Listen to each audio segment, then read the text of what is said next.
ایک حدیث مبارکہ ہے کہ اللہ کے رسول صلی اللہ علیہ وآلہ وسلم مسجد نبوی شریف میں بیٹھے ہوئے ہیں، جلوہ افروز ہیں سرکار، صحابہ کے جھرمٹ میں اچھی باڈی کا ایک نوجوان وہاں سے گزرا، تو ایک صحابی رسول نے جب اسے دیکھا تو فرمانے لگے کہ کاش اس کی یہ جوانی اور یہ طاقت اللہ کی راہ میں خرچ ہوتی۔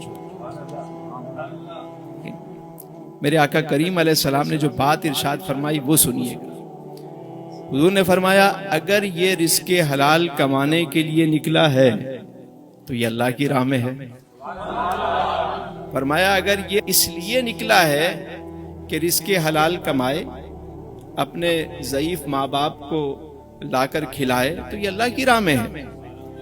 پھر ارشاد فرمایا اگر یہ اس لیے نکلا ہے کہ کمائے اور اپنے بیوی بچوں کو کھلائے تو یہ اللہ کی راہ میں ہے۔ پھر ارشاد فرمایا اگر یہ اس لیے نکلا ہے کہ رزق حلال کمائے تاکہ اسے کسی کے آگے ہاتھ نہ پھیلانا پڑے تو یہ اللہ کی راہ میں ہے۔ دیکھیے کہ یہ اللہ کی راہ ہے کہ نہیں ہے رزق حلال کمانا۔ ہمیں کیوں نہیں بتایا جاتا کہ یہ بھی عبادت ہے، یہ بھی اللہ کی راہ ہے؟ کہتے ہیں اللہ کی راہ میں چلو۔ او بھائی یہ بھی اللہ کی راہ ہے۔ اگر ہم اپنے معاملات، اپنا لین دین صحیح کر لیں تو معاشرہ صحیح ہو جائے، ہمیں کہیں نکلنے کی ضرورت نہ پڑے، لوگ یہاں آئیں۔ ہم نے صرف اسی بات کو اللہ کی راہ سمجھ لیا۔ دیکھیں نوٹ ہے نا، نوٹ ہے، سب کے پاس ہے نوٹ۔ نوٹ کے پیچھے ایک گول دائرے میں ایک عبارت لکھی ہوتی، حصول رزق حلال عین عبادت۔ اس کے معنی کیا ہیں؟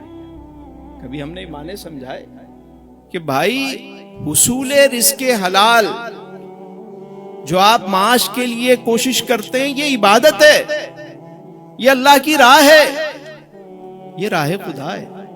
تو اگر معاشرے میں ان باتوں کو صحیح سے سمجھایا جائے کہ بھائی مسلمان کا ایک ایک لمحہ عبادت ہے، سب اللہ کی راہ ہے، اگر طریقے سے چلو، اور طریقہ کون سا ہے؟ آقا کریم علیہ السلام کی سنت کے مطابق۔ ایک ایک لمحہ آپ رات کو سو جائیں، عشاء کی جماعت پڑھ کے صبح اٹھ کے فجر کی نماز ادا کریں جماعت سے، پوری رات عبادت کا ثواب۔ بندہ سویا ہوا ہے وہ ثواب مل رہا ہے۔ کیسا دین ہے، سبحان اللہ۔ کھانا آپ کھا رہے ہیں، آپ کو ثواب مل رہا ہے۔ آپ نے ہاتھ دھوئے سنت کے مطابق رزق حلال کھا رہے ہیں، کوئی ثواب ہے؟ بلکہ مہمان کے ساتھ کھا رہے ہیں تو کوئی حساب ہی نہیں ہے، ثواب ہی ثواب۔